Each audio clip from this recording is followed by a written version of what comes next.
এত ভোরবেলাও এত ভিড়, বাবা গো।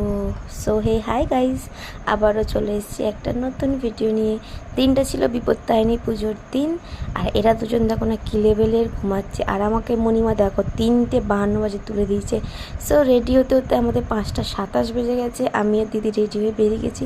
মণিমা আমাদের আগেই চলে গেছিলো, যেহেতু মণিমার কাছে ফলের ব্যাগ ছিল, তো ওই জন্য মণিমা বাইকে করে চলে গেছে। আর এখানে আমার দিদি হাঁটতে হাঁটতে শাড়ির আঁচলটা আটকে যায় বাঁশের এতে। আর আমাকে দেখো সকাল সকাল, সত্যি কথা অত সাজার ইচ্ছে ছিল না, আর সাজবো কি, আমার সোনাইদির যা মেয়ে, বাবা গো, সাজতে যদি দেয় আমাকে এক ফোঁটা।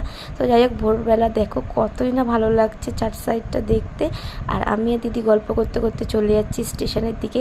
স্টেশনে এসে ট্রেন ধরে সোজা চলে এসেছি বালিগঞ্জ স্টেশন। আর এই দেখো এখান থেকে কিন্তু ভিড় স্টার্ট হয়ে যাচ্ছে। হ্যাঁ, কিছু কিছু মানুষ কাজে যাচ্ছে, সবাই পুজো দিতে যাচ্ছে না, বাট অনেক মানুষ, প্রায় মানুষ পুজো দিতে যাচ্ছে। আজকে দিনে অনেকেই